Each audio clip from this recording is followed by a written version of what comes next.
आप जिसे भूलना चाहते हैं उसे रोज क्यों याद करते हैं? तुम कहते हो कि तुम भूलना चाहते हो, तुम आगे बढ़ना चाहते हो, पर फिर मुझे एक बात बताओ, तुम आज भी हर रोज उस इंसान के बारे में क्यों सोचते हो? उसे पता है कि उसने तुम्हें चोट पहुंचाई है, फिर भी तुम उसे क्यों याद करते हो? क्यों? आज भी तुम्हारे फोन पर आने वाली हर एक नोटिफिकेशन तुम्हारे दिल की धड़कन को तेज कर देती है, इस उम्मीद में कि शायद ये उसका ही मैसेज हो। अपने आप से झूठ मत बोलो। तुम उस इंसान को याद नहीं करते, तुम उसे याद करते हो जो तुमने उसे मान लिया था। प्यार का भ्रम, वो प्रतिबिंब जो तुम उसे बनाना चाहते थे। एक कहावत है कि जिस चीज का हम अपने अंदर सामना नहीं करते वो हमें किस्मत बनकर मिलती है, और शायद तुम्हारे साथ भी यही हो रहा है। तुम सिर्फ एक ब्रेकअप से नहीं गुजर रहे, तुम उस आईने का सामना कर रहे हो जो तुम्हें वो सब दिखाना चाहता है जिसे देखने की हिम्मत तुम में कभी नहीं थी। ये वीडियो आम सलाहों के बारे में नहीं है, नहीं इस बारे में कि कैसे आगे बढ़ा जाए। ये सब भूलकर कि कुछ हुआ ही नहीं था। यहाँ सच कड़वा लगेगा, ये उन जख्मों को कुरेदेगा जिन्हें तुमने छुपाने की कोशिश की थी, लेकिन ये तुम्हें आजाद भी करेगा। हकीकत बहुत बेरहम होती है। अक्सर जिसे हम प्यार कहते हैं वो बस हमारी परछाई होती है, जो किसी ऐसे इंसान से चिपकी रहती है जो हमारे अनजाने जख्मों को खाना देता रहता है। यह तुम्हारे अवचेतन मन की पुकार है जो पहचान चाहती है, भले ही इसका मतलब हो कि तुम्हें किसी ऐसे से जुड़कर रहना पड़े जो तुम्हें तबाह कर दे। यह प्यार नहीं है, यह एक कैद है। अगर मैं तुमसे कहूं कि यह लगाव, यह दर्द, यह बेचैनी जो तुम्हें तब महसूस होती है जब तुम नजरअंदाज किए जाते हो या ठुकराए जाते हो, इसका उस इंसान से कोई लेना देना नहीं है। इसका लेना देना सिर्फ उस चीज से है जिसे तुम्हें अभी भी अपने अंदर खोजना है। इस वीडियो में मैं तुम्हें एक गहरी, अंधेरी और बदलाव भरी यात्रा पर लेकर चलूंगा।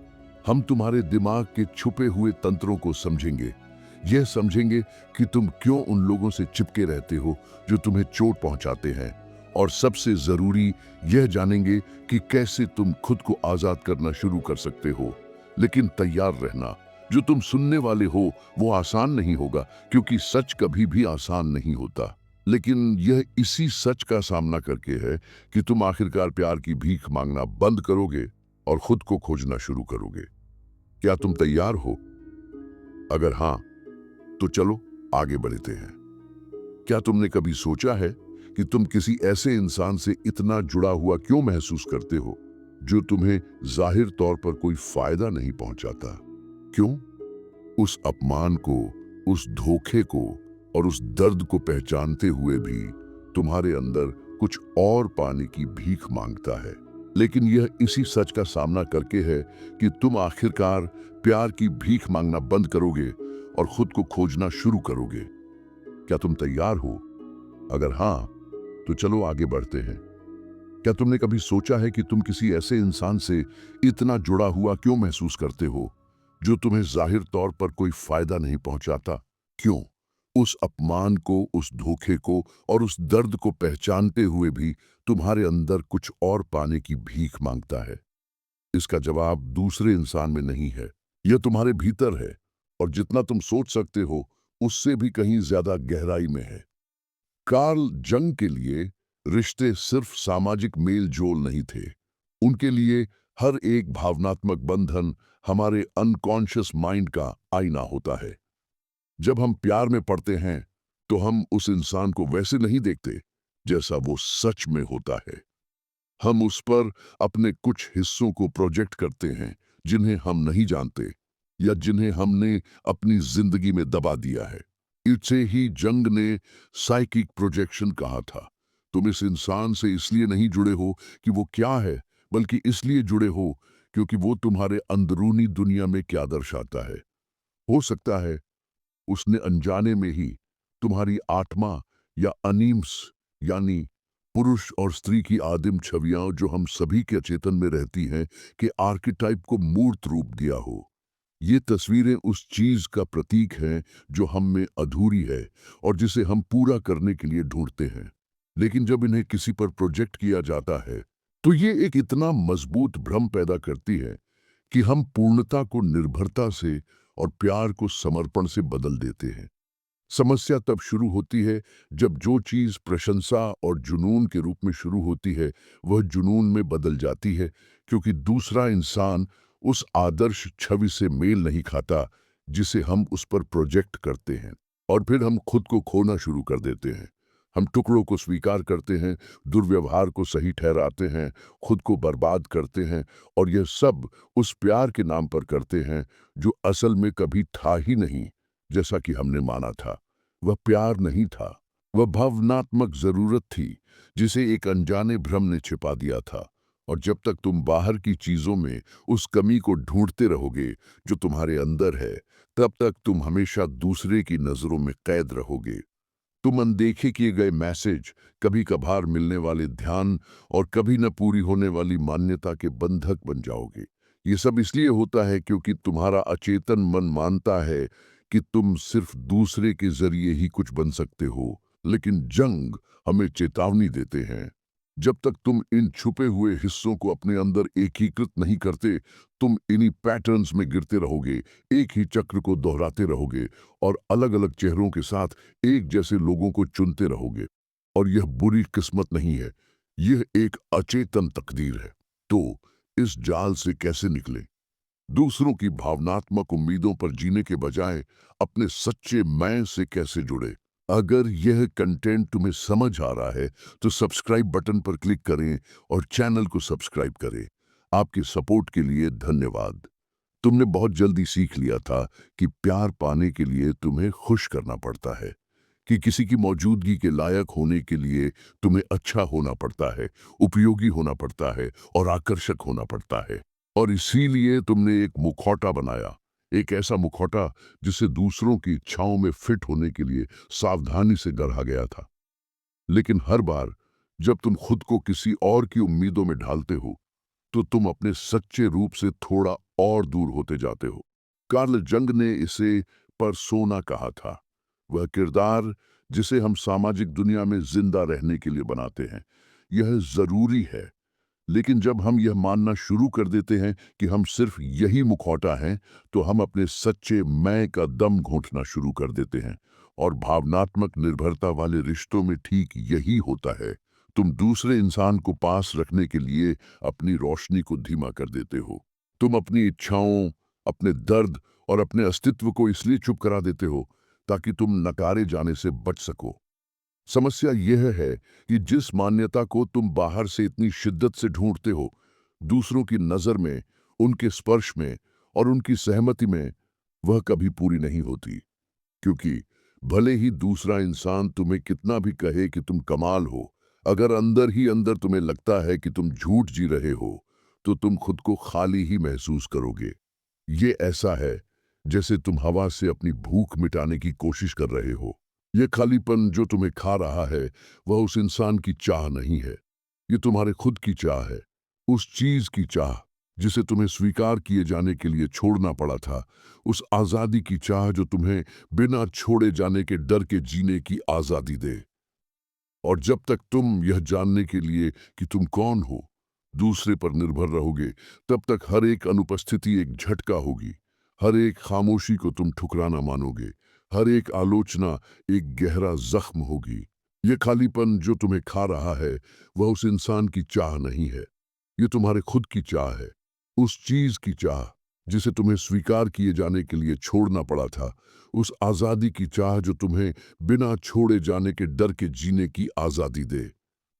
और जब तक तुम यह जानने के लिए कि तुम कौन हो दूसरे पर निर्भर रहोगे, तब तक हर एक अनुपस्थिति एक झटका होगी, हर एक खामोशी को तुम ठुकराना मानोगे, हर एक आलोचना एक गहरा जख्म होगी। और यहीं से चिंता पैदा होती है, वह सीने में कसाव, वह नींद ना आना, मैसेज को लेकर जुनून, वह लगातार भावनात्मक चौकसी।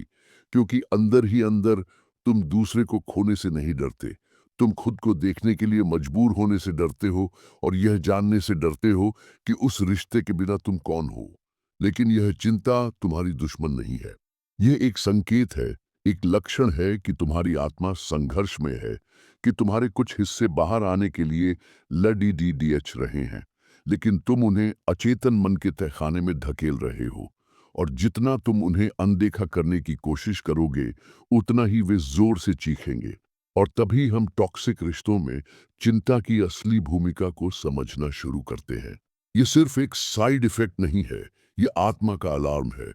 और इसका सामना करने के लिए तुम्हें लक्षणों से आगे जाना होगा। तुम्हें इसके कारणों का सामना करना होगा।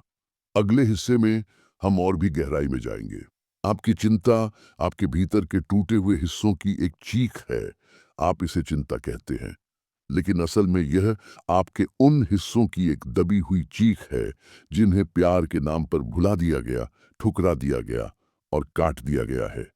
यह आपकी आत्मा है जो आपको चेतावनी देने की कोशिश कर रही है कि कुछ गलत है, कि आप एक भावनात्मक झूठ जी रहे हैं, कि इस रिश्ते को बनाए रखने के लिए आप जो कीमत चुका रहे हैं वह बहुत ज्यादा है, और यह कीमत आपका सच्चा मैं चुका रहा है। कार्ल जंग हमें सिखाते हैं कि इंसान का मन कई परतों से बना है, चेतन और अचेतन, और इन सभी का तालमेल में होना जरूरी है। जब आप किसी रिश्ते को निभाने के लिए खुद को दबाते हैं तो यह तालमेल टूट जाता है।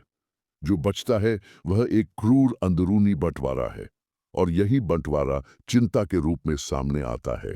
यह सिर्फ छोड़े जाने का डर नहीं है, यह एक खामोश संघर्ष है जो इस बात के बीच चल रहा है कि आप क्या महसूस करते हैं और आप खुद को क्या महसूस करने देते हैं। हर बार जब आप किसी को परेशान न करने के लिए अपने आंसू निगलते हैं, हर बार जब आप कहते हैं मैं ठीक हूं, जबकि आप अंदर ही अंदर टूट रहे होते हैं, तो आप इस बंटवारे को और मजबूत करते हैं। और चिंता आपके मन की एक सुरक्षा प्रणाली के रूप में उभरती है। यह आपके अचेतन मन की अपने संतुलन को फिर से पाने की कोशिश है। ऐसा लगता है जैसे आपके अंदर एक जंग हो रही है। एक तरफ आपका झूठा मैं बाहरी स्वीकृति के लिए भीख मांग रहा है, दूसरी तरफ आपका सच्चा मैं दबा हुआ है और अपनी प्रामाणिकता के लिए रो रहा है। आपको सीने में कसाव महसूस होता है, क्योंकि आप एक ऐसी जगह में फिट होने की कोशिश कर रहे हैं जो कभी आपके लिए नहीं बनी थी। आपकी धड़कनें तेज होती हैं क्योंकि आपकी आत्मा दौड़ रही है, एक ऐसे जीवन से भाग रही है जो उसका अपना नहीं है। आपको दूसरे को खोने का लगातार डर महसूस होता है, क्योंकि अंदर ही अंदर आप पहले ही खुद को खो चुके हैं। और यह बेचैनी किसी जवाब दिए गए मैसेज, किसी मुलाकात या किसी नए वादे से दूर नहीं होती, क्योंकि समस्या दूसरे में नहीं है, यह आपकी अपनी पहचान से आपके अलगाव में है। जब तक आप बाहर उस चीज को ढूंढते रहेंगे जिसे केवल अंदर ही फिर से बनाया जा सकता है, तब तक चिंता आपकी वफादार साथी रहेगी। लेकिन जंग हमें सिखाते हैं कि यह बंटवारा एक अंत नहीं है, यह एक बुलावा है, एक न्योता है, ताकि आप खुद को फिर से एकीकृत कर सकें, अपने अंदर झांक सकें, ये सुन सकें कि यह बेचैनी क्या कहने की कोशिश कर रही है, और उन हिस्सों को वापस पा सकें जिन्हें आपने रास्ते में छोड़ दिया था। और यहीं हम अचेतन की सबसे शक्तिशाली और खतरनाक ताकतों में से एक में प्रवेश करते हैं, शैडो। अगले हिस्से में हम यह जानेंगे कि कैसे यह मनोवैज्ञानिक छाया टॉक्सिक पैटर्न को बार बार दोहराने का कारण बनती है, और आप बार बार उसी चीज को क्यों चुनते हैं जो आपको तबाह करती है। अगर आप सच में आजाद होना चाहते हैं तो आपको उसका सामना करने के लिए तैयार रहना होगा जिसे आपने खुद से छिपाया है। आप सोचते हैं कि आप होशपूर्वक यह चुनते हैं कि आप किससे रिश्ता बनाते हैं, लेकिन क्या होगा अगर मैं आपको बताऊं कि ज्यादातर समय आपके मन का सबसे छुपा हुआ हिस्सा आपके लिए यह फैसला लेता है कि यह आप नहीं हैं जो दर्द चुनते हैं, यह आपकी शैडो है। वह छिपा हुआ, अस्वीकृत, दबा हुआ हिस्सा जो आपके अचेतन की खामोशी में भी आपके जीवन को नियंत्रित करता है। कार्ल जंग ने छाया को उस हर चीज के रूप में परिभाषित किया जिसे आप नहीं बनना चाहते, लेकिन हैं। वह हर चीज जिसे समाज, आपके माता पिता, आपकी संस्कृति ने गलत, बदसूरत, शर्मनाक कहा, और जिसे तुमने स्वीकार किए जाने के लिए अपनी आत्मा की गहराई में दफन कर दिया। लेकिन दफनाना खत्म करना नहीं होता। जिस चीज को आप दबाते हैं वह एक मानसिक ऊर्जा बन जाती है जो एक मंच का इंतजार करती है। और क्या आप जानते हैं कि छाया का पसंदीदा मंच क्या है? रिश्ते। आप वही आकर्षित करते हैं जो आपकी शैडो को दर्शाती है, और इसीलिए आप बिना जाने एक ही चक्र को बार बार दोहराते रहते हैं। बस लोग बदल जाते हैं, आप नाम बदलते हैं, चेहरा बदलते हैं, लेकिन पैटर्न वही रहता है। आप खुद को खत्म कर देते हैं। दूसरा, आपको चोट पहुंचाता है। आप खुद को दोषी मानते हैं। आप टुकड़ों के लिए भीख मांगते हैं और इसे प्यार कहते हैं। ये बुरी किस्मत नहीं है, ये आपकी अपनी अंदरूनी अंधेरे से बनी हुई तकदीर है। क्या आप ऐसे लोगों से रिश्ता बनाते हैं जो भावनात्मक रूप से इमोशनली अनअवेलेबल हैं, जो नार्सिसिस्ट हैं, जो चालाक हैं? तो खुद से पूछें, ये रिश्ते आपके बारे में क्या दिखाते हैं जिसे आप खुद से छिपाते हैं? शायद आप अपने गुस्से को नकारते हैं, दूसरों से देखे जाने की अपनी इच्छा को, अपने नियंत्रण की चाह को, और इसीलिए आप किसी ऐसे इंसान के आगे झुकते हैं जो ठीक वही करता है जो आप करने की हिम्मत नहीं करते। छाया इसी तरह से खुद को दर्शाती है, खुद को दूसरे पर प्रोजेक्ट करके। आप उनमें उस चीज से नफरत करते हैं जिसे आप खुद में स्वीकार नहीं करते। आप उनमें उस चीज से प्यार करते हैं जिसे आपने खुद में छोड़ दिया है। यह एक क्रूर खेल है, लेकिन तब तक जरूरी है जब तक आप उस चीज का सामना नहीं करते जिसे आप छिपाते हैं।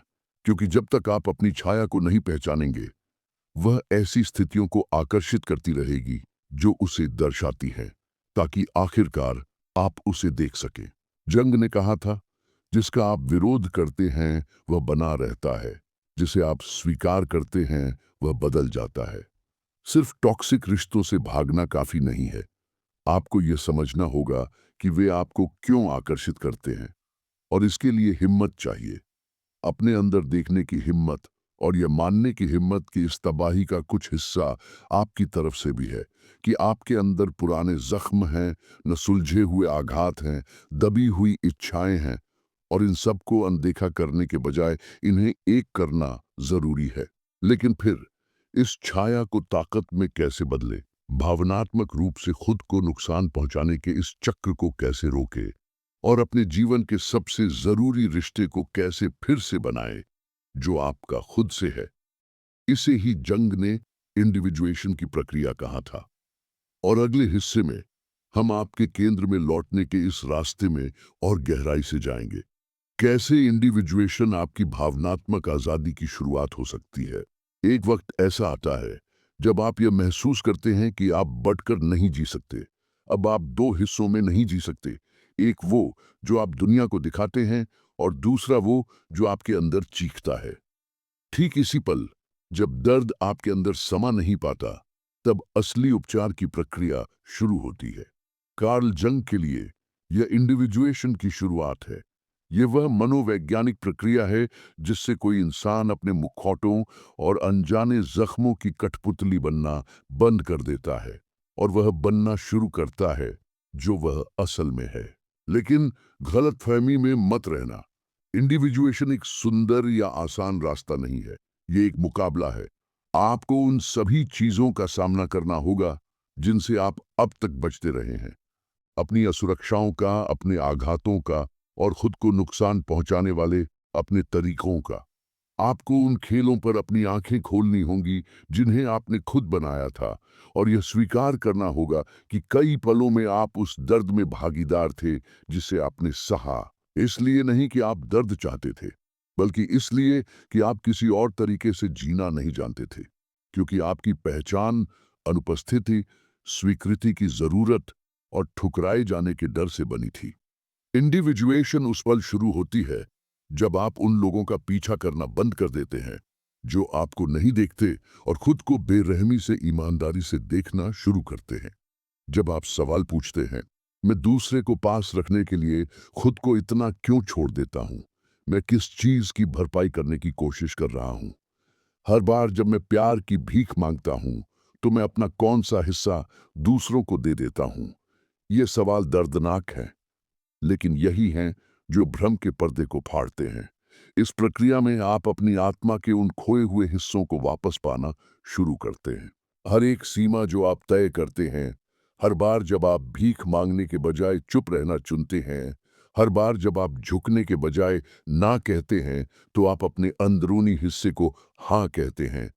आप उस झूठे मैं को तोड़ रहे हैं जिसे दूसरों को खुश करने के लिए बनाया गया था, और एक नए मैं का निर्माण कर रहे हैं जो और ज्यादा संपूर्ण और ज्यादा मुक्त है। और यह सबसे शक्तिशाली बात है, जब आप अपने केंद्र से फिर से जुड़ जाते हैं तो दूसरा इंसान आपकी मुक्ति का साधन नहीं रह जाता। आपको योग्य महसूस करने के लिए अब दूसरों की स्वीकृति की जरूरत नहीं होती।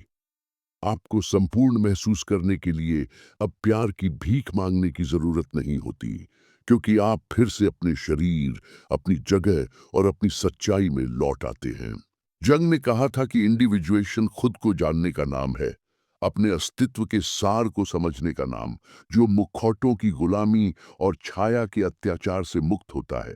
इस मोड़ पर आप यह महसूस करते हैं कि जिंदा महसूस करने के लिए आपको उन लोगों की जरूरत नहीं है जो आपको चोट पहुंचाते हैं। आपको बस यह याद रखने की जरूरत थी कि आपका दर्द आप नहीं है। यह तो आपकी कहानी का बस एक हिस्सा है। लेकिन इस यात्रा को खत्म करने से पहले एक आखिरी कदम और बाकी है। यह समझना कि इस सब का असल में क्या मतलब है। इस ज्ञान को रोजमर्रा की जिंदगी में कैसे लागू किया जाए। उन लोगों के साथ इस रिश्ते को कैसे तोड़ा जाए जो आपको चोट पहुंचाते हैं। और सबसे जरूरी, इस टूटन को अंदरूनी ताकत में कैसे बदला जाए। आप यहां तक पहुंचे हैं क्योंकि अंदर ही अंदर आप पहले से जानते थे कि कुछ बदलने की जरूरत है। हो सकता है कि आप उस दर्द को नाम नहीं दे पा रहे थे। शायद आप उसे कमजोरी, जरूरत या निर्भरता समझ रहे थे। लेकिन अब आप समझते हैं कि यह आपकी आत्मा की पुकार थी। एक खामोश चीख जो यह कह रही थी कि तुमने बहुत कुछ सहा है, बहुत कुछ कुर्बान किया है, और खुद से इतना दूर हो गए हो कि अब आईने में खुद को पहचानना भी मुश्किल हो गया है। जाने देना भूलने का नाम नहीं है। यह यादों को मिटाने या यह जताने का नाम नहीं है कि दर्द हुआ ही नहीं। ये समझने, स्वीकार करने और आजाद करने का नाम है। ये महसूस करना है कि जिस इंसान ने आपको चोट पहुंचाई वह आपकी कहानी का एक हिस्सा था, लेकिन आने वाले पन्नों में उसका मौजूद रहना जरूरी नहीं है। उन लोगों के साथ रिश्ता बनाए रखना जो आपको तबाह करते हैं, ऐसा है जैसे आप लंगर को घसीटते हुए समुंदर पार करने की कोशिश कर रहे हों। आप कहीं भी पहुंचने से पहले डूब जाएंगे। और धोखे में मत रहिए। जाने देना दर्दनाक होता है। अनदेखे रिश्तों को तोड़ना ताकत की मांग करता है, क्योंकि आप सिर्फ किसी को पीछे नहीं छोड़ रहे हैं। आप उम्मीदों, भ्रमों, आदर्श ख्यालों और उन आशाओं को दफना रहे हैं जो कभी सच नहीं हुई। लेकिन यह दर्द पवित्र है, क्योंकि यह पुनर्जन्म का दर्द है। यह आपके लिए जरूरी है कि आप खुद के पास वापस लौटें, ताकि आप उस जगह को फिर से भर सकें जो कभी दूसरे की अनुपस्थिति से भरी हुई थी। आपको अब तंग रिश्तों में फिट होने के लिए खुद को छोटा करने की जरूरत नहीं है। आपको अब उन लोगों की उम्मीदों में खुद को ढालने की जरूरत नहीं है जो आपके अस्तित्व को नहीं देखते। अब समय आ गया है कि आप खुद को चुनें, खुद को सबसे पहले रखें, स्वार्थ से नहीं, बल्कि आत्मसम्मान से। क्योंकि जब तक आप टूटे हुए रिश्तों को बचाने की कोशिश करते रहेंगे, तब तक आप हमेशा अपनी खुद की मुक्ति से दूर होते रहेंगे। कार्ल जंग ने कहा था कि जीवन का सबसे बड़ा विशेषाधिकार वह बनना है जो आप सच में हैं। और शायद यही सबसे साहसी चुनाव है जो आप अब भी कर सकते हैं। दूसरे को बदलने की कोशिश नहीं करना, अतीत को ठीक करने की कोशिश नहीं करना, बल्कि अपनी पूरी आत्मा की मजबूती के साथ यह फैसला लेना कि आप अपनी सच्चाई से जिएंगे, बिना किसी मुखौटे के, बिना किसी बंधन के, बिना उन पैटर्न्स को दोहराए जो सिर्फ आपको चोट पहुंचाते हैं। तो मुझे बताइए, खुद को आखिरकार आजाद करने के लिए आपको किस चीज को छोड़ने की जरूरत है? इसे कमेंट में लिखें। इस जगह को एक काटने के अनुष्ठान के रूप में इस्तेमाल करें, मुक्ति के एक प्रतीकात्मक कार्य के रूप में। ऐसे लिखें जैसे आप यह खुद से कह रहे हैं, क्योंकि आप हैं। और अगर इस मैसेज ने आपको छुआ है तो वीडियो को लाइक करें और चैनल को सब्सक्राइब करें। यहाँ आपको आसान जवाब नहीं मिलेंगे, लेकिन आपको गहरी सच्चाइयाँ मिलेंगी जो आपके जीवन की दिशा बदल